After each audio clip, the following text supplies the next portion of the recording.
بسم اللہ الرحمن الرحیم الحمد للہ رب العالمین والصلاة والسلام علی سید الانبیاء والمرسلین وعلى آلہ واصحابہ اجمعین اما بعد فاعوذ باللہ من الشیطان الرجیم بسم اللہ الرحمن الرحیم والذین جاہدوا فینا لنہدینہم سبلنا وإن اللہ لمع المحسنین صدق اللہ مولانا العلی العظیم۔ محترم بزرگوں، گزشتہ ہفتے جس موضوع پر گفتگو ہو رہی تھی اس پر تو انشاءاللہ اگلی ایک آدھ ملاقاتوں میں تفصیل سے گفتگو ہوگی۔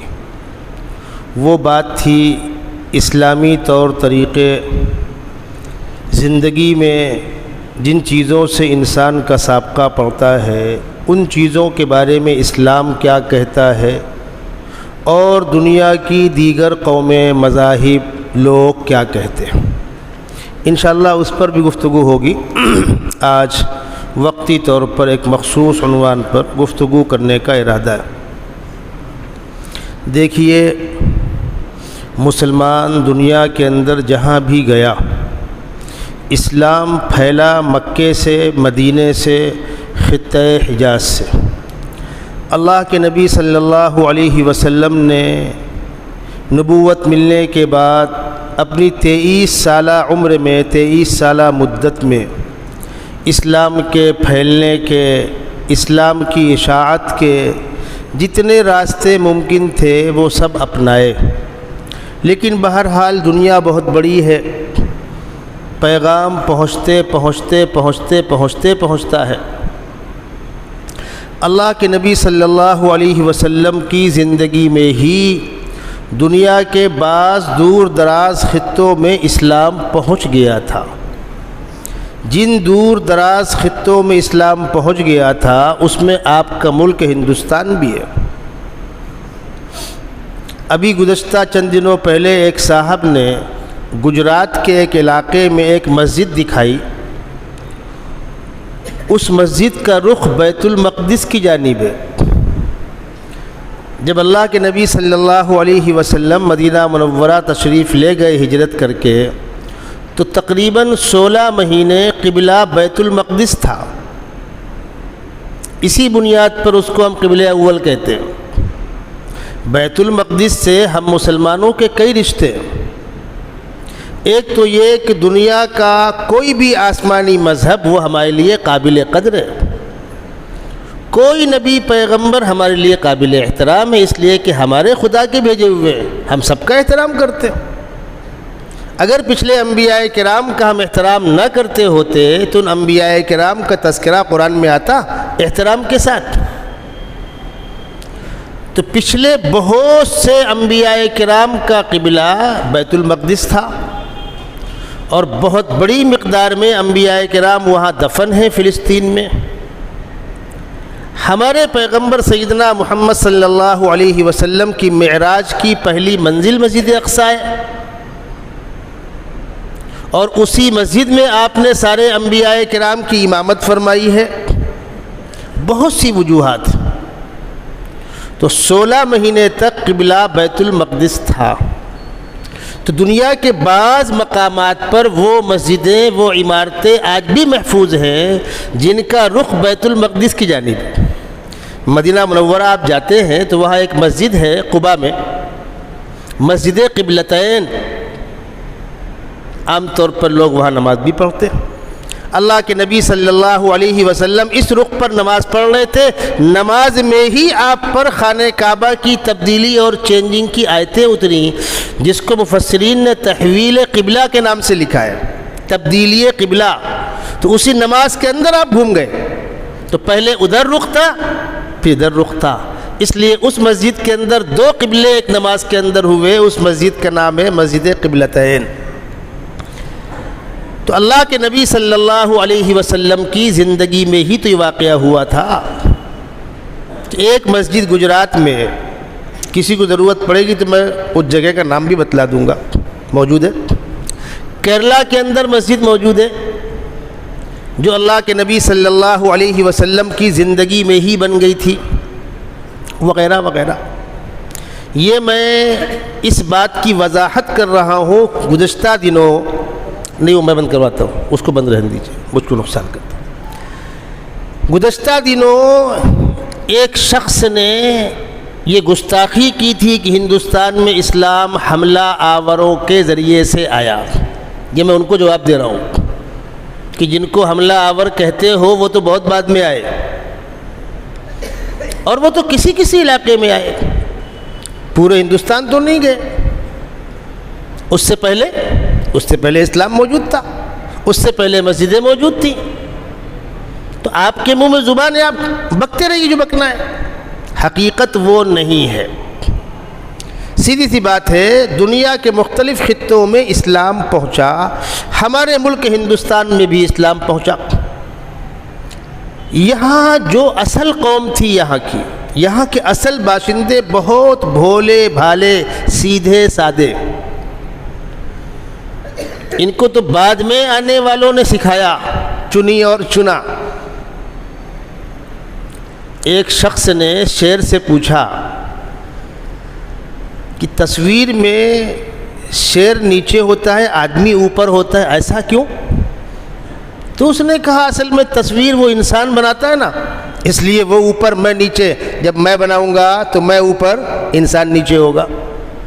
تو یہاں ایک مخصوص طبقہ، آپ سمجھ سکتے ہیں پڑھے لکھے لوگ، انہوں نے ایک تھیوری پیش کی کہ فلانا بھگوان کے سر سے، فلانا بازو سے، فلانا پیٹ سے، باقی سب نیچے سے. اور کیسے بھولے بھالے لوگ ہیں، قبول بھی کر لیا. واہ سبحان اللہ.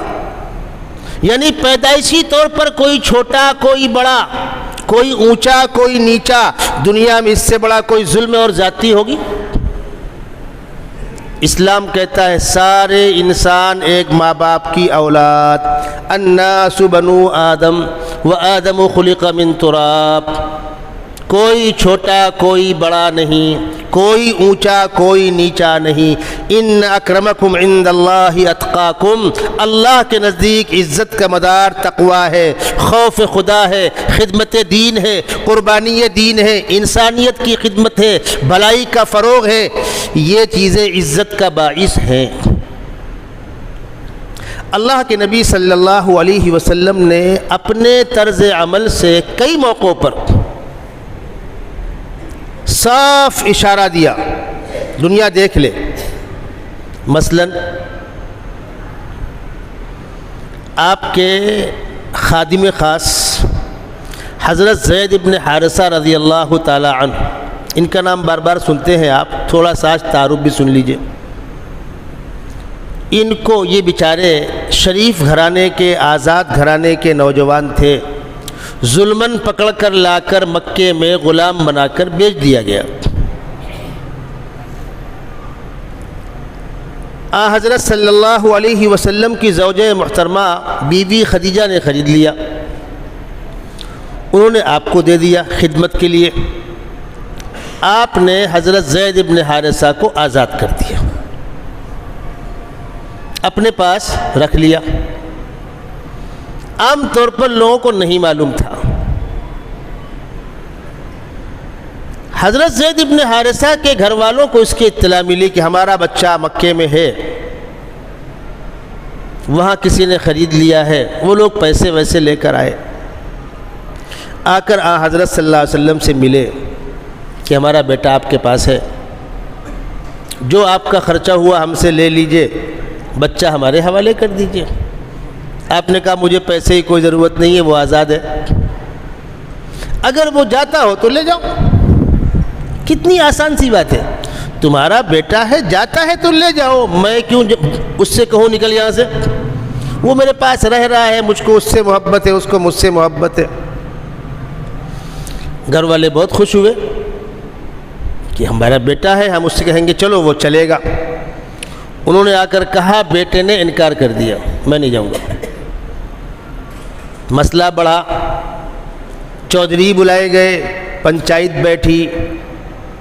ایک طرف اللہ کے نبی صلی اللہ علیہ وسلم اور ایک طرف حضرت زید ابن حارثہ کے گھر والے. حضرت زید سے کہا گیا کہ بھائی فیصلہ تمہارے اختیار میں، چاہے ادھر چلے جاؤ چاہے ادھر چلے جاؤ. وہ اٹھے اور اللہ کے نبی صلی اللہ علیہ وسلم آ کے بیٹھ گئے، میں آ رہوں گا۔ اس کے باوجود آپ فرما رہے ہیں کہ ابھی بھی اختیار ہے، سمجھا لو، بجھا لو، منا لو، جاتا ہے تو لے جاؤ۔ زید ابن حارثہ کے گھر والے ماں باپ رو رہے ہیں، زید چلو، زید چلو، وہ کہتے ہیں میں نہیں جاؤں گا، آپ لوگ آئیے مجھ سے ملیے، آنا جانا ہوگا، میں یہ دربار نہیں چھوڑوں گا۔ یہ مکی دور کا واقعہ ہے۔ مکے میں کیا رکھا تھا اس وقت؟ آپ کے پاس کیا چیز تھی؟ نہ طاقت تھی، نہ دولت تھی، نہ شوکت تھی، نہ حکومت تھی، کچھ بھی نہیں۔ مکے کا دور تو بڑا مظلومانہ دور تھا، لیکن حضرت زید ابن حارثہ نے اپنی بصیرت سے یہ سمجھ لیا تھا کہ ان کی خدمت دونوں جہاں کی کامیابی میسر ہوگی۔ وہ نہیں گئے، گھر والے رو دھو کر چلے گئے۔ اس کے بعد حضرت صلی اللہ علیہ وسلم نے حضرت زید کو بیٹے کا مقام دیا، اور مکے والے حضرت زید کو زید ابن محمد کہنے لگے۔ یہ مسئلہ کھڑا ہوا متبنہ کا، کسی کو بیٹا بنا لینا۔ آپ لوگ بھی کرتے نا، کسی کو اولاد نہیں بیٹا دے دیتے، پھر کیا کیا تماشے ہوتے ہیں۔ پکی لکھا پڑھی سے لو، آدھار میں نام چینج کرا لو، تعلیمی سرٹیفکیٹ میں نام چینج کرا لو، آپ کو جو کرنا ہے وہ کر لیجئے۔ مسئلہ سن لیجئے، وہ جس کا خون ہے، جو اس کا باپ ہے، وہی اس کا باپ رہے گا۔ آپ دنیا میں 10 بار نام چینج کراتے رہو۔ اور قرآن نے اس کی مذمت کی ہے۔ ما جعل اللہ لرجل من قلبین فی جوفہ وما جعل ازواجکم اللائی تظاہرون منہن امہاتکم وما جعل ادعیاءکم ابناءکم، تمہارے منہ بولے بیٹے تمہارے حقیقی بیٹے نہیں ہیں۔ ذالکم قولکم بافواہکم واللہ یقول الحق وہو یہدی السبیل۔ پھر قرآن کہتا ہے بیٹوں کو ان کے باپ کے نام سے منسوب کر کے پکارو، ادعوہم لآبائہم ہوا اقسط عند اللہ، جو اس کا اصل باپ ہے اس کے طرف نسبت کرو ولدیت کی۔ ہم میں تو ابا کا نام نہ معلوم ہے، یہ بات آتی ہے تو قرآن جواب دے رہا ہے فَإِن لَمْ تَعْلَمُوا فَإِخْوَانُكُمْ فِي الدِّينِ وَمَوَالِيكُمْ۔ اگر تم کو زید کے باپ کا نام نہیں معلوم، حارثہ کا نام نہیں معلوم، تو زید ابن محمد تو مت کہو، زید بھائی کہو۔ فَإِن لَمْ تَعْلَمُوا آبَاءَهُمْ فَإِخْوَانُكُمْ فِي الدِّينِ۔ اور سنیے، اہل عرب بہت سے فنون کے اندر بڑے ماہر تھے۔ اس فن میں سے ایک فن آتا ہے قیافہ شناسی، انگلیوں کی یہ جو دھاریاں ہوتی ان کو دیکھ کر پہچاننا، پنجوں کی دھاریوں کو دیکھ کر پہچاننا، قدموں کے نشانات سے پیچھا کرنا، بڑے ماہر تھے وہ لوگ۔ حضرت صلی اللہ علیہ وسلم کے قدموں کے نشانات پہچان کر تو پہنچ گئے تھے غار ثور تک۔ وہ تو آخر میں عقل ماری گئی، کہہ رہے یہ تو جالا لگا ہے، کبوتری کا جھونج ہے، انڈے پر کبوتری بیٹھی ہے۔ ایک دن کے اندر تو یہ کام نہیں ہوتا، مکڑی کا جالا، پھر کبوتری کا جھونج، پھر کبوتری کے انڈے، پھر کبوتری کا بیٹھنا۔ 2-3 دن کے اندر کوئی اگر یہاں آیا ہوتا کہ جھونج کیسے ہوتا، اور کمبخت کھڑے کہاں ہیں؟ ان کی آواز اندر والے سن رہے ہیں۔ سیدنا ابوبکر صدیق یا رسول اللہ سامنے آ گئے، دشمن سامنے کھڑا ہے، اگر جھک کر دیکھے گا تو ہم نظر آ جائیں گے۔ آپ نے فرمایا لا تحزن ان اللہ معنا، ابوبکر فکر مت کرو، اللہ ہمارے ساتھ۔ یہ ہے نبی کی قوت ایمانی اور قوت جلالی۔ قرآن نے اس نازک منظر کو کتنے پیارے الفاظ میں نقل کیا ہے۔ اذ اخرجہ الذین کفروا ثانی اثنین، بستی والوں نے نکال دیا، نکلنے پر مجبور کر دیا، اور پیغمبر اپنے ساتھی کے ساتھ بیٹھے ہوئے ہیں غار ثور کے اندر۔ اذ یقول لصاحبہ لا تحزن ان اللہ معنا، ابو بکر کہہ رہے ہیں یا رسول اللہ دشمن سامنے آ گیا، اور آپ اپنے ساتھی، قرآن سیدنا ابوبکر صدیق کو پیغمبر کا صحابی کہہ رہا ہے۔ اذ یقول لصاحبہ، پیغمبر اپنے صحابی سے کہہ رہے ہیں۔ اسی لیے لوگوں نے لکھا ہے سیدنا ابوبکر صدیق کی صحابیت تو قرآن سے ثابت ہے۔ نعوذ باللہ ان کی صحابیت پر شبہ کرنا، ان کی فضیلت پر افضلیت پر شبہ کرنا قرآن کی اس آیت کا انکار ہو جائے گا؟ یہ فن تھا ان کے پاس۔ ایک موقع پر حضرت صلی اللہ علیہ وسلم آرام فرما رہے تھے، زید بن حارثہ بھی آرام فرما رہے تھے، دونوں کے پنجے کھلے ہوئے تھے۔ ایک قیافہ شناس جس فن کا اسپٹ ہوتا ہے، اس نے دونوں کے پنجے دیکھے اور کہا کہ یہ باپ بیٹے نہیں ہیں، چونکہ مکے والے ان کو بیٹا کہتے تھے نا، اس نے کہا نہیں باپ بیٹے تو نہیں ہے، یہ زید دوسرے خاندان کا ہے۔ اس بات کو سن کر حضرت صلی اللہ علیہ وسلم کو بہت خوشی ہوئی۔ آپ یہ چاہتے تھے کہ لوگ زید ابن حارثہ کو زید ابن محمد نہ کہیں۔ اب حضرت زید کی آپ قربانیاں دیکھیے۔ جس وقت اللہ کے نبی صلی اللہ علیہ وسلم سفر طائف میں گئے ہیں اور طائف والوں نے آپ کو تکلیفیں دی ہیں، پتھر برسائے ہیں، ایک موقع پر حضرت صلی اللہ علیہ وسلم بے ہوش ہو گئے، زخموں کی تاب نہ لا کر بے ہوش ہو گئے۔ حضرت زید کہتے ہیں میں نے آپ کو اپنی پیٹھ پر لادا اور لے کر کچھ دور میں چلا۔ یہ سعادت کس کو ملی؟ حضرت زید کو۔ سفر طائف کا ساتھی کون ہے؟ حضرت زید ہے۔ حضرت زید جب بڑے ہو گئے، شادی کی ضرورت پڑی، تو حضرت صلی اللہ علیہ وسلم نے اپنی پھوپھی کی بیٹی ان کے لیے نکاح کا پیغام بھیجا۔ گھر والوں کو تھوڑا تعامل ہوا، پردیسی مسافر ہے، ہم قریش کے لوگ ہیں، کنواری بچی ہے، لیکن بہرحال نکاح ہوا۔ اور اس کے بعد ذہنی طور پر مزاج میل نہیں کھا رہا تھا۔ حضرت زینب خوشحال گھرانے کی خوبصورت، حضرت زید پردیسی، تو کبھی کبھی باتوں میں ایسی بات نکل آتی ہے کہ وہ تو اللہ کے نبی نے کہہ دیا، ہمارے گھر والوں نے مان لیا، میرا رشتہ تو فلاں جگہ ہوتا، اس سے ہوتا جو ہوتا ہے، اور بالآخر پھر وہ رشتہ باقی نہیں رہ سکا۔ اب اللہ کے نبی کو اور دکھ ہوا، یہ کیا مصیبت ہے، میں نے حضرت زید کی عزت بڑھانے کے لیے رشتہ کرایا، خاندان میں رشتہ باقی نہ رہ سکا۔ حضرت زینب بہت دکھی کہ شادی بھی ہو گئی، طلاق بھی ہو گئی۔ چلیے اس کی الگ تفصیل ہے۔ خداوند قدوس نے مداخلت کی۔ اب حضرت زینب کو خوشخبری سنائی جا رہی ہے کہ تم نے اللہ کے نبی کے کہنے پر یہ قربانی پیش کی تھی، ایک پردیسی مسافر سے شادی کرنا قبول کیا تھا، ہم تم کو پیغمبر کے نکاح میں دے رہے ہیں، تم ام المومنین بن جاؤ گی۔ اسی لیے ازواج مطہرات کی الگ الگ خصوصیات تھی۔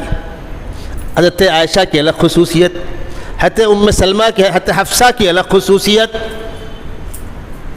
اور حضرت زینب کی الگ خصوصیت۔ کیا خصوصیت؟ جاؤ جی، تم سب کا نکاح تو دنیا میں مسجد میں ہوا ہوگا، میرا نکاح خداوند قدوس نے عرش اعظم پہ کر کے پیغمبر کو اطلاع دی ہے، فلما قضا زید منہا وطرا زوجناکہا۔ یہ واقعہ آپ کو کیوں سنا رہا ہوں؟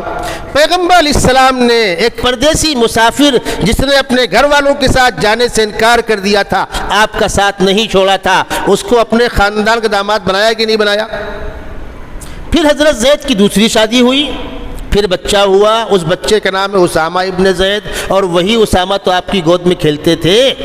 بہت سے واقعات کتابوں کے اندر موجود ہیں۔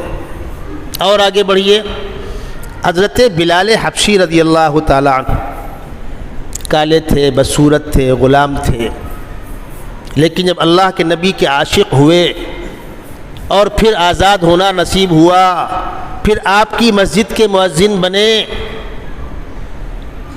اور جب اللہ کے نبی صلی اللہ علیہ وسلم مدینہ منورہ سے واپس مکۃ المکرمہ داخل ہو رہے ہیں، مکہ فتح ہو رہا ہے اور مکہ دارالاسلام بن رہا ہے، صحابہ کو وہ سارے مناظر یاد آ رہے ہیں۔ اب خانہ کعبہ، اب یہاں مسلمانوں کو روکا نہیں جائے گا، اب یہاں پیغمبر اسلام کا فرمان چلے گا، اسلام کا اسلامی پرچم لہرا رہا ہے خانہ کعبہ کے اوپر۔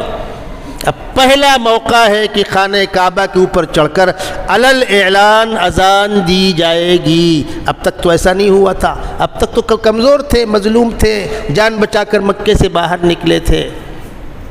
یہ بہت بڑا اعزاز تھا، ہر خاندان امیدوار تھا کہ ہمارے خاندان کو نمائندگی دی جائے۔ ارے بھائی خانہ کعبہ کے مکے والے متولی تھے، اس کا احترام دنیا کرتی تھی، اسی بنیاد پر مکے والوں کے قافلے ڈاکو لوٹا نہیں کرتے تھے، یہ بے تکلف ایک سفر شام کا اور ایک سفر یمن کا کرتے تھے اور کوئی دقت نہیں آتی تھی کہ خانہ کعبہ کے متولی ہیں، زمزم کا پانی پلاتے ہیں، یہ قریش کے لوگ ہیں، احترام تھا۔ سیدنا ابوبکر صدیق بھی امیدوار تھے کہ میں اذان دوں گا پہلی، عمر فاروق بھی امیدوار تھے، حق تھا ان لوگوں کا، لیکن اللہ کے نبی صلی اللہ علیہ وسلم نے دنیا کو یہ پیغام دینے کے لیے کہ اسلام میں یہ بھید بھاؤ نہیں ہے کہ دینی منصب فلاں ہی خاندان کو جائے گا، نہیں، فلاں کو جائے گا، نہیں، خدمت بنیاد ہے۔ آپ نے فرمایا بلاؤ ہمارے بلال کو، بلال چڑھو خانہ کعبہ کے اوپر، پہلی اذان تم دو۔ یہ اعزاز کس کو دیا؟ ایک دور دراز سے آنے والے پردیسی مسافر حبشی غلام کو، جو انتہائی بدصورت تھے، لیکن اسلام میں آنے کے بعد عزت کا اور اللہ کے نبی کی طرف سے یہ احترام کا یہ واقعہ پیش آ رہا ہے۔ اسی لیے آپ نے حج کے موقع پر کچھ اعلانات کیے تھے، کچھ فرمان جاری کیے تھے، اس لیے کہ سب سے بڑا مجمع تھا وہ، اور ظاہر سی بات ہے آپ کا حج سن 10 میں ہوا ہے، یعنی نبوت ملنے کے 23ویں سال، 13 سال مکۃ المکرمہ کے، 10 سال مدینہ منورہ کے۔ اس حج کے بعد حج ہوتا ہے ذی الحجہ میں، محرم، صفر اور ربیع الاول میں آپ کا وقت پورا ہو گیا۔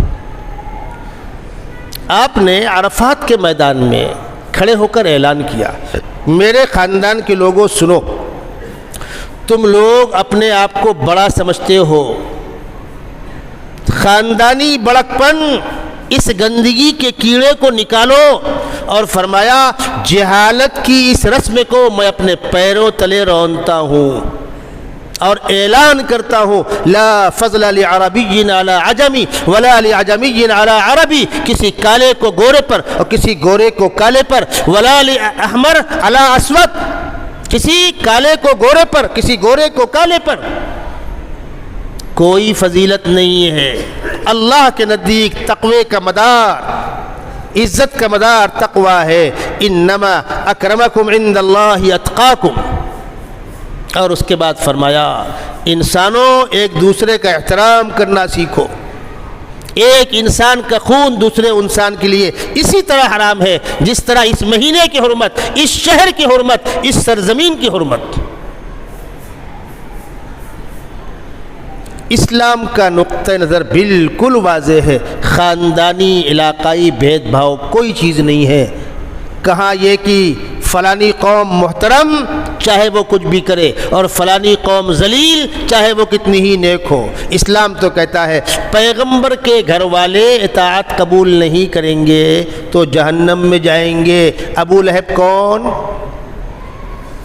سگا چچا، ٹھکانہ جہنم۔ مکے والے جو جنگ بدر میں مارے گئے تھے کون لوگ تھے؟ وہ آپ کا ہی خاندان تو تھا، آپ کے ہی تو رشتہ دار لوگ تھے، مکے کے آئے تھے، اور جو گرفتار ہوئے تھے وہ کون لوگ تھے؟ آپ کے ہی خاندان کے لوگ تھے، قریبی رشتہ دار تھے۔ دو واقعہ سناتا ہوں آپ کو۔ ان گرفتار ہونے والوں میں سے سگے چچا حضرت عباس بھی تھے۔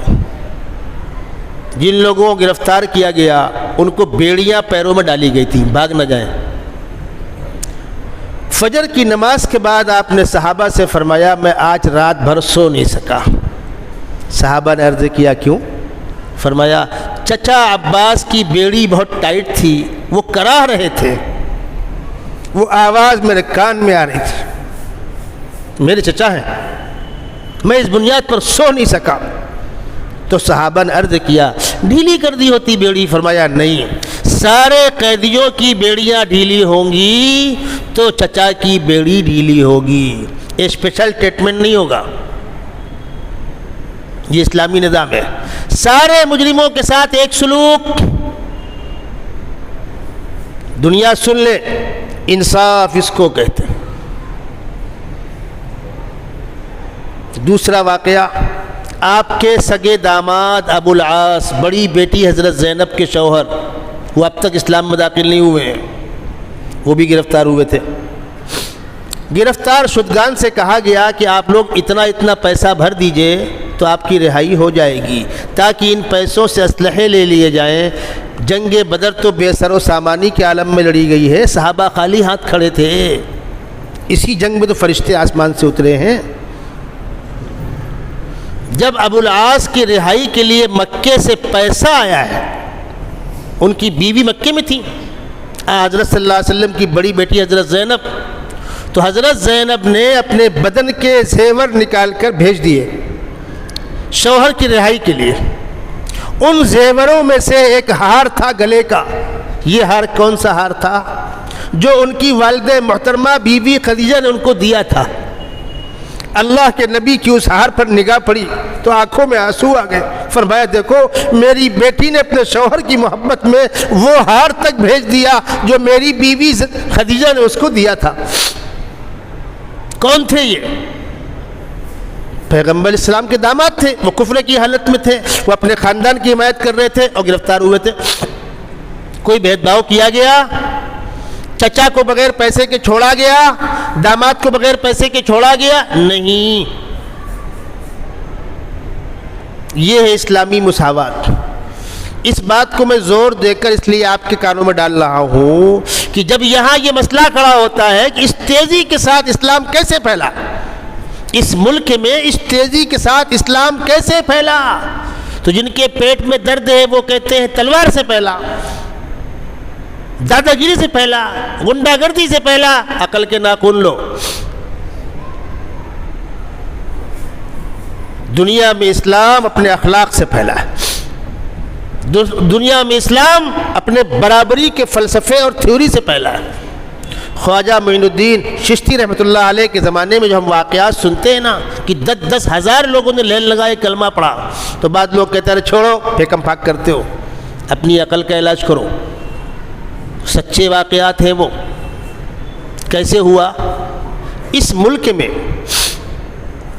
اسلامی نظام کے تعارف سے پہلے، جب تک اسلام متعارف نہیں ہوا تھا، ٹھیک ہے، اسلامی نظام کے تعارف سے پہلے اونچ نیچ، بھید بھاؤ ہم نے اپنے بچپن تک دیکھا، جبکہ قانون میں اس کی اجازت اب نہیں ہے، لیکن ہمارے بچپن تک یاد ہے ان بیچاروں کے کنویں الگ ہوتے تھے، ان کے راستے الگ ہوتے تھے، وہ پلنگ میں برابر سے بیٹھ نہیں سکتے تھے۔ اور بڑے درد کے ساتھ کہہ رہا ہوں، آپ بھی سن لیجئے، ہم مسلمانوں نے بھی ان کے ساتھ اچھا سلوک نہیں کیا۔ کاش کہ ہم نے ان کو پیار کے ساتھ قریب کیا ہوتا، وہ ساری قوم اسلام میں ہوتی۔ ایک طرف ان کے ساتھ ان کے لوگ ظلم کر رہے تھے، جن کا دعوت ہم بھگوان کے سر سے پیدا ہوئے، ہم بھگوان کے بازو سے پیدا ہوئے، وہ ان پر ظلم کر رہے تھے اور ہم بھی اپنی چودراہٹ میں مست تھے۔ نہیں، ہم کو سیدنا محمد صلی اللہ علیہ وسلم کا وہ اخلاق پیش کرنا چاہیے، اور جہاں وہ اخلاق پیش کیے گئے وہاں منظر کچھ اور ہے۔ یہ اونچ نیچ بھید بھاؤ، جب لوگوں کو یہ معلوم ہوا کہ یہ درویش یہ پیغام لے کر آیا ہے کہ سارے انسان بھائی بھائی ہیں اور دسترخوان لگتا ہے تو سب ایک ساتھ بیٹھے کھاتے ہیں، کوئی بھید بھاؤ نہیں ہے، تو لوگ دیکھنے آتے تھے کیا واقعتاً ایسا ہے؟ اور جب دیکھ کر جا کر اپنے علاقوں میں بتلاتے تھے کہ ہم تو ایسا منظر دیکھ کر آئے، تو پوری پوری قومیں ریلے کے ریلے آتے تھے، اسلام قبول کرتے تھے۔ اسلام کی اس عظمت، اس طاقت کو کون روک سکتا ہے؟ تم گندگی پھیلاتے ہو، پھیلاتے رہو، بانٹتے رہو، تم کورس میں تبدیلی کرتے رہو، جو کرنا ہے کرو۔ اسلام وہ پودا ہے جو جھکانے سے جھک سکتا ہے لیکن ٹوٹ نہیں سکتا۔ تم اس کو مٹا دو نہیں، ختم کر دو نہیں۔ قرآن خود کہہ رہا ہے یریدون لیطفئوا نور اللہ بافواہہم واللہ متم نورہ ولو کرہ الکافرون، یہ اللہ کا روشن کیا ہوا چراغ ہے۔ بہرحال بات آئی تو میں نے عرض کر دی، اس ملک میں جن اللہ کے بندوں نے عام انسانوں کی اصلاح کی فکر کی، ان کے سامنے کیا باتیں تھیں؟ قرآن کی وہ آیتیں پڑھیے۔ قل یا عبادی الذین اسرفوا علی انفسہم لا تقنطوا من رحمت اللہ ان اللہ یغفر الذنوب جمیعا انہ هو الغفور الرحیم۔ اے ہمارے محبوب، خداوند قدوس کہہ رہا ہے، اے ہمارے محبوب میرے گنہگار بندوں سے کہہ دیجیے اللہ کی رحمت سے مایوس مت ہونا، میرا دروازہ کھلا ہوا ہے، میں نے بند نہیں کیا۔ جب فرعون دریا میں ڈوبنے لگا اور پانی پیٹ میں جانے لگا، قرآن کہتا ہے حتی اذا ادرکہ الغرق قال آمنت انہ لا الہ الا الذی آمنت بہ بنو اسرائیل، میں بھی اس خدا کا کلمہ پڑھتا ہوں جس پر بنی اسرائیل ایمان لائے تھے۔ تو جواب کیا ملا؟ الآن فرعون، اب ڈوبنے کے بعد اب نہیں، اب تجھ کو تیری موت دکھ رہی ہے، اب کلمہ معتبر نہیں، پہلے پڑھا ہوتا، دریا میں آنے سے پہلے پڑھا ہوتا، دروازہ کھلا تھا۔ دروازہ کسی کے لیے بند نہیں، دروازہ کسی کے لیے بند نہیں۔ اور کون توبہ کر کے استغفار کر کے اللہ کا کتنا مقرب بن جائے، اس کے خزانے میں کچھ کمی نہیں ہے۔ ہمارے بڑوں کی نگاہ ان چیزوں پر تھی، اور جن بڑوں نے امت میں اتر کر کام کیا ہے، دکھ درد کو کڑوی کسیلی سن کر کام کیا ہے، اللہ ان کی قبروں کو نور سے منور کرے۔ آج بھی اس چیز کی سخت ضرورت ہے، آج بھی ماحول کچھ زیادہ بدلا ہوا نہیں ہے، بلکہ پہلے کے مقابلے میں اب چونکہ دوسرا طبقہ چوکنا ہو چکا ہے، وہ مسلسل کوشش کر رہا ہے کہ اب کچھ نہ ہو، اب کوئی کہیں نہ جائے۔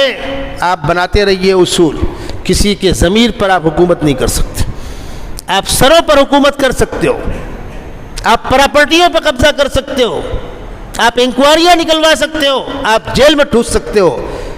انسان کی سوچ جو ہے، انسان کا ضمیر جو ہے، اس کے اندر کوئی ڈسٹرب نہیں کر سکتا۔ آج انسانیت پیاسی ہے، تڑپ رہی۔ میں نے گزشتہ ملاقات میں واقعہ سنایا تھا سید احمد شہید رحمۃ اللہ علیہ کا۔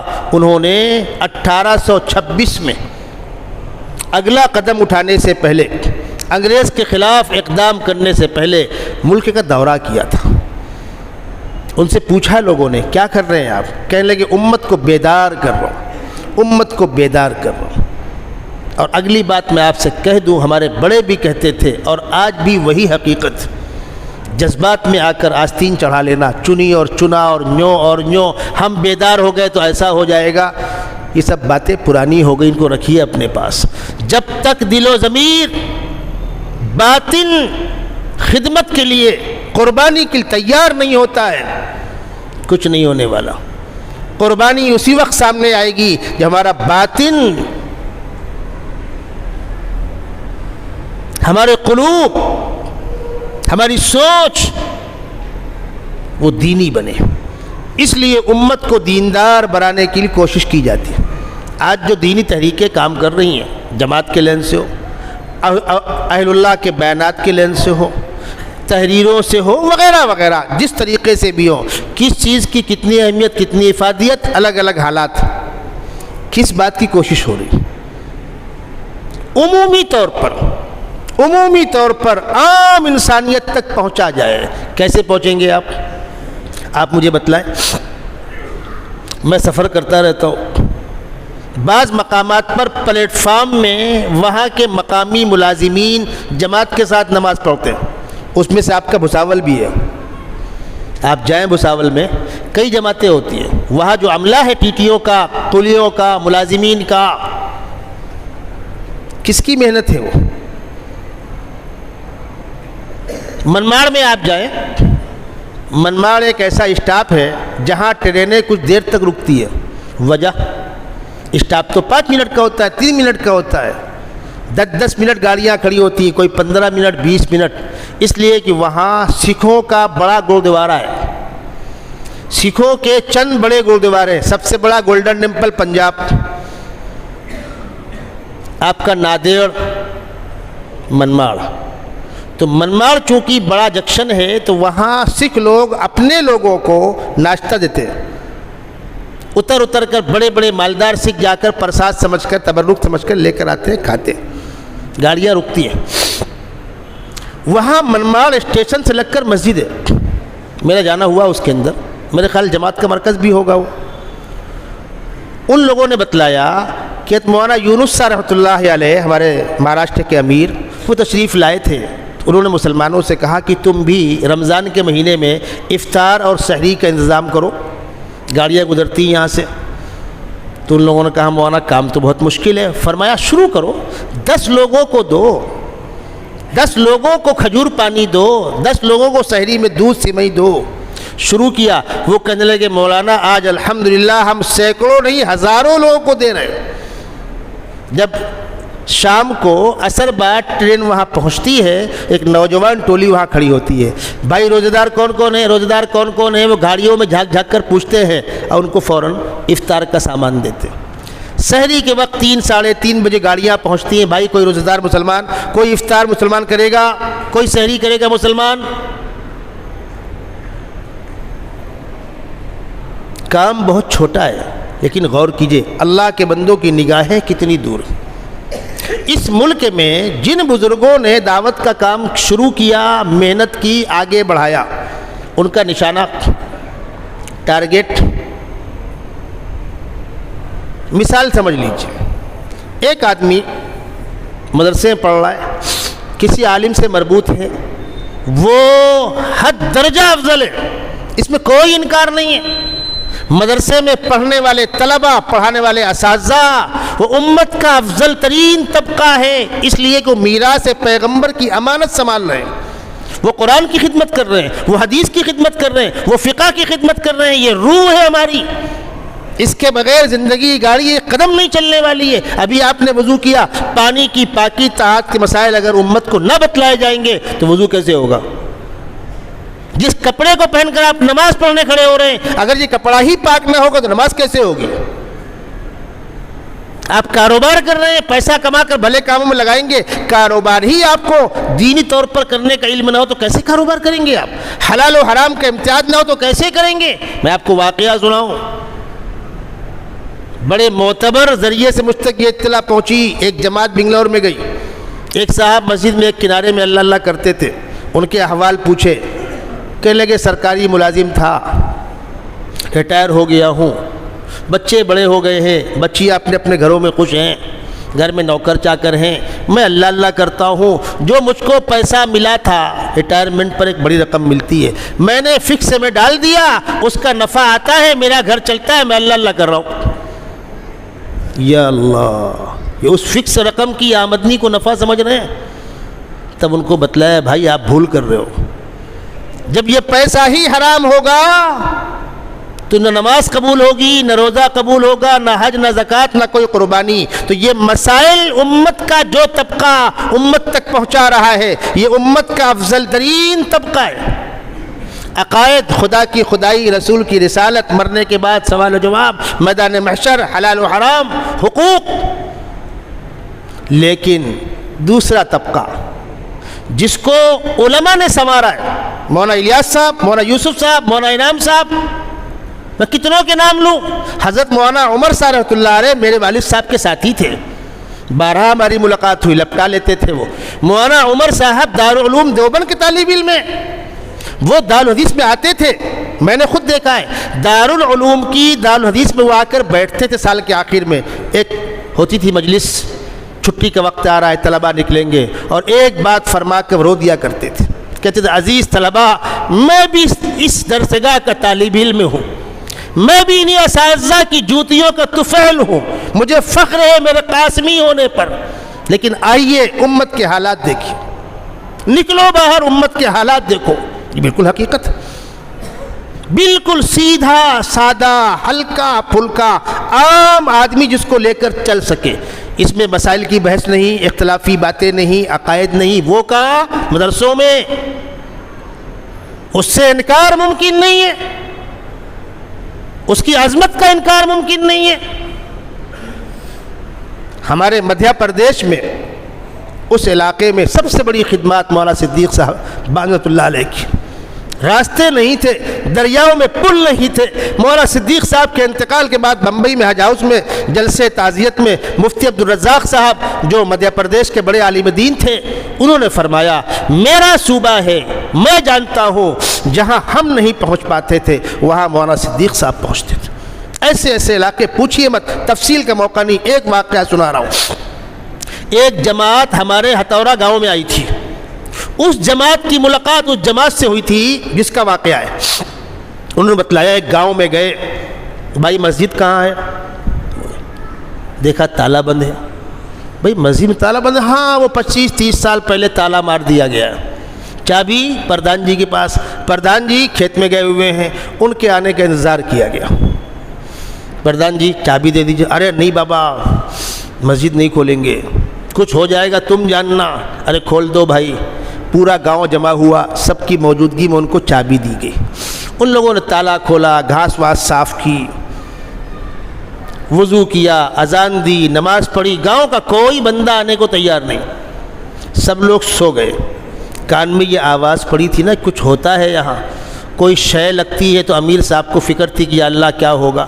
ساری جماعت سو گئی، امیر صاحب نیت باندھ کے نماز پڑھ۔ رات کا آدھا حصہ گزرا، کسی کے رونے کی آواز آ رہی۔ امام صاحب نے سلام پھیرا، امیر صاحب نے چل کر وہاں گئے تو وہ آواز وہاں سے آ رہی، وہاں گئے تو وہاں سے آ رہی، وہاں گئے تو وہاں سے آ رہی۔ فرمایا بھائی جو شے ہو سامنے آ جاؤ، اللہ کے واسطے ہم دین کی خدمت کرنے نکلے ہیں، اگر کوئی تکلیف ہو تو ہم نکل جائیں مسجد سے۔ اور زور سے آواز لگی، جیسے بچہ ماں سے لپٹ کر بلک بلک کے روئے۔ کہا ارے بھائی بتلاؤ تو کون ہو؟ جواب آیا میں مسجد ہوں۔ کیوں رو رہی ہو؟ 25 سال سے مجھے بند کر رکھا ہے لوگوں نے، آج کھولی گئی ہوں تو خوشی میں رو رہی ہوں۔ الحمدللہ اطمینان ہوا۔ اب صبح ہوئی تو سارے ہندو مسلم وہاں جمع ہیں، دیکھنے کے لیے کئی لاشیں باہر نکلتی ہیں تو ہمارے احباب اشراق پڑھ لیں، سب خیریت سے ہے۔ تب گاؤں والے اندر آئے، پوچھا کیا ہوا؟ تو امیر صاحب نے واقعہ سنایا۔ تو ایک بڈھا ہندو کھڑا ہوا، کہا بھیا جب یہ بند کرت رہیں تو ہم منع کیے رہا کہ ایک چلے دو، اذان نماز کرت رہو، برکت ہوتی، کھیتی اچھی ہوتی۔ اب مسلمان خود تالا مارن تو ہم کیا کری؟ ان تک کون پہنچے گا؟ بتلائیے مجھے آپ۔ پنجاب میں ایک جماعت گئی، ایک بچے نے آ کر کہا کہ دادی صاحبہ کہہ رہی ہے امیر صاحب وہ گھر لے کر آؤ۔ امیر صاحب نے کہا ہم گھر نہیں جاتے۔ دوبارہ پیغام آیا، دادی صاحبہ کی 80 سال کی عمر ہے۔ گئے گھر تو اس بوڑھی عورت نے کہا امیر صاحب میرے کان میں کلمہ پڑھ دو، میں کلمے سے محروم ہوں۔ مولانا حسان صاحب نے واقعہ سنایا، بھونڈی کا واقعہ، اب جا کے پوچھ لیجیے ان سے۔ فرمایا ہم لوگ پنجاب سے گزر رہے تھے، روڈ پر رکے بسکٹ پانی لینے کے لیے، روڈ کراس کر کے ایک بچی اس پار سے اس پار آئی۔ کہا آپ لوگ مسلمان ہیں؟ کہا ہاں۔ اس بچی نے کہا ہماری دادی کہتی تھی ہم بھی مسلمان تھے، ہماری دادی کہتی تھی ہم بھی مسلمان تھے۔ کتنی بڑی تعداد میں عورتیں اٹھا لی گئیں جو انتظار کرتی رہیں ہم تک کوئی آئے ہم کو بچائے، کوئی جا نہیں سکا اور وہ سارا خطہ مرتد ہو۔ کون پہنچے گا ان تک؟ میں بار بار یہ بات کہتا ہوں، علم کی خدمت کرنے والے علماء اور فقہاء امت کا افضل ترین طبقہ ہے، اس میں کوئی کلام نہیں۔ ان کی شان میں ادنا سے ادنا گستاخی برداشت نہیں، اس لیے کہ اللہ کے نبی کی علم کے آپ کی امانت کے وارث ہیں۔ ان کے لیے وہ حدیث ہے من یرد اللہ بہ خیرا یفقہہ فی الدین، اللہ نے ان کے ساتھ خیر کا ارادہ کیا ہے، ان کو دین کی سمجھ نصیب فرمائی ہے۔ ان کے لیے وہ حدیث ہے فقیہ واحد اشد علی الشیطان من الف عابد، شیطان 1000 عابد کو گمراہ کر دے گا، وہ اس کے لیے آسان ہے، ایک فقیہ کو گمراہ کرنا اس کے لیے مشکل ہے۔ لیکن یہ امت کا بلکتا ہوا طبقہ، سکتی ہوئی انسانیت، ان کے پاس کون جائے گا؟ حضرت مولانا صدیق صاحب اللہ علیہ فرمایا کرتے تھے میرا علاقہ اعتزاز کے دہانے پہ کھڑا ہوا ہے، لوگ آتے تھے، حضرت مولانا ابرار صاحب وہاں آتے تھے، مفتی محمود صاحب وہاں آتے تھے، بڑے بڑے اکابر وہاں آتے تھے، مولانا علی میاں وہاں آتے تھے، قاضی طیب صاحب وہاں آتے تھے، اور کبھی کبھی مولانا صدیق صاحب کو لوگ مشورے دیتے تھے حضرت کچھ اصول بنائیے، نظام بنائیے، سسٹم بنائیے۔ حضرت کے ہاں عام فیض تھا۔ جب حضرت نے تجوید کے کلاسز چالو کیے ہیں، میں گواہ ہوں، شعبان میں بندہ آیا ہے اور بقرعید میں سند لے کر گیا ہے، مدرسے والے بیٹھے ہوئے، شعبان میں داخلہ ہو رہا ہے اور بقرعید میں اس کو سند دی جا رہی۔ بعض علاقے کے لوگ بلایا ان کو اذان سکھاؤ، ان کو نماز پڑھانا سکھاؤ، ان کو کلمے سکھاؤ، 2 مہینے 4 مہینے جاؤ بیٹا فلاں علاقے میں کوئی نہیں ہے تم جا کر وہاں بیٹھ جاؤ، فلاں علاقے میں کوئی نہیں ہے تم وہاں چلے جاؤ، فلاں علاقے میں کوئی نہیں ہے تم وہاں چلے جاؤ۔ 2 مہینے 4 مہینے جاؤ بیٹا فلاں علاقے میں کوئی نہیں ہے تم وہاں بیٹھ جاؤ، فلاں علاقے میں کوئی نہیں ہے تم وہاں چلے جاؤ۔ امت کی یہ خدمت بہت بڑا فیض تھا، بہت بڑا فیض تھا جو ان کے ساتھ چلا گیا۔ بعد کے لوگوں کو اس فیض کو سنبھالنے کی توفیق ہو تو اچھی بات۔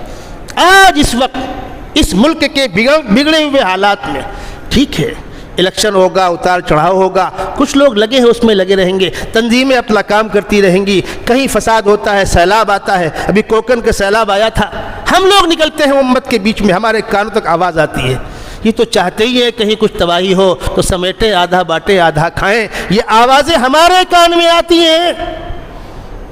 چھوڑ دیں ہم لوگ اس کام کو، چھوڑ دیں امت کو اسی حال پر۔ میں تو بار بار کہتا ہوں جس کو حوصلہ ہو چلو ہمارے ساتھ، چلو ہائی کورٹ، چلو جیلوں میں، ہم ملاقات کرواتے ہیں، ان کے گھر والوں کے احوال سنو، ان نوجوان بچوں کے نانا اور دادا آ کر ہمارے آفس میں بیٹھے رہتے ہیں، بلک بلک کے روتے ہیں کہ مولانا کچھ تو کرو، کچھ تو مدد کرو۔ گونڈی کی ایک خاتون کا خط آیا تھا جمعیت علماء کے آفس میں، اس نے لکھا تھا میرا شوہر روڈ پر گاڑی لگاتا تھا، اس کو اٹھا لیا گیا، ہم 10 بائی 10 کی جھوپڑے میں رہتے ہیں، ہمارے پاس بچوں کی اسکول کی فیس بھرنے کے پیسے نہیں، اگر میں اپنا جھوپڑا بیچ کر، اپنے بدن کے زیور بیچ کر اپنے شوہر کی ضمانت کرانے کے لائق ہوتی، آپ سے نہ کہتی میرا کوئی نہیں ہے خدا کے ماں سوا، ہماری مدد کیجیے۔ کہاں کھڑی ہے امت؟ ہمارا کاروبار چل رہا ہے، ہم مطمئن ہیں، ہمارے بچے پڑھ رہے ہیں، ہم مطمئن ہیں، ذرا باہر نکلو۔ ان حالات میں، ان احوال میں جو اللہ کے بندے چل پھر کر امت کے درمیان دین کی رمق پیدا کر رہے ہیں، دین کی لگن پیدا کر رہے ہیں، بے نمازی کو مسجد میں لا رہے ہیں، بھائی کسی کی چھاپ نہیں ہے، تو اپنے آپ کو جو کہلاتا ہے وہی کہلا، کوئی یہاں ٹھپا نہیں مار رہا ہے، یہاں صرف ایک ہی بات ہے، اللہ سے رشتہ جوڑ لو، نماز پڑھنا فرض ہے، اس میں کوئی اختلاف ہے، جھوٹ بولنا حرام ہے، اس میں کوئی اختلاف ہے، زنا حرام ہے، شراب حرام ہے، بے پردگی حرام ہے، اس میں کوئی اختلاف ہے، صرف بندے کا خدا سے رشتہ جڑ جائے، پیار و محبت کے ساتھ باتیں کی جائیں، اللہ نے دروازہ کسی کے لیے بند نہیں کیا۔ اس کام کا نام ہے، اس عمومی کام کا نام ہے جماعت کا کام۔ مولانا الیاس صاحب کے شروع کے آپ ملفوظات پڑھیے، وہ کہتے تھے میں اس کو دعوت کہتے ہوئے ڈرتا ہوں، یہ دعوت نہیں ہے، اصلاحی پیغام ہے یہ، ابھی ہم اصلاحی پیغام کے دور سے گزر رہے ہیں، ابھی ہم امت کو بنیادی ریلیف، جیسے ایمرجنسی مریض آتا ہے اسپتال میں تو فوراً گلوکوز لگاتے ہیں، یہ پہلی ڈوز ہے، ابھی مکمل اچھے ہونے کا سرٹیفکیٹ ملنے کا تو بہت وقت باقی ہے۔ اسی بنیاد پر کام کو بالکل سادہ رکھا گیا، بڑوں کے ہاتھ میں یہ کام ہے، اللہ تبارک و تعالیٰ اس کام کو اور فروغ دے، اخلاص کے ساتھ کرنے کی توفیق عطا فرمائے۔ عمومی کام ہوگا، کہیں نہ کہیں کمی کوتاہیاں ہوں گی، انشاءاللہ اتوار کے دن جو یہاں جوڑ ہو رہا ہے آپ حضرات کو اس کی اطلاع ہی ہے، محلے کے نوجوانوں سے کہوں گا مل جل کر خدمت میں حصہ لو، صاف صفائیاں ہو گئی، سارے کام ہو گئے، لیکن بہت سے کام باقی ہیں، آپ میزبان ہیں، آپ محلے والے ہیں، آپ بھی اس میں لگیں گے، اللہ اس بھلے کام میں آپ کو بھی حصہ عطا فرمائے گا۔ آخر میں ایک اعلانات ہیں۔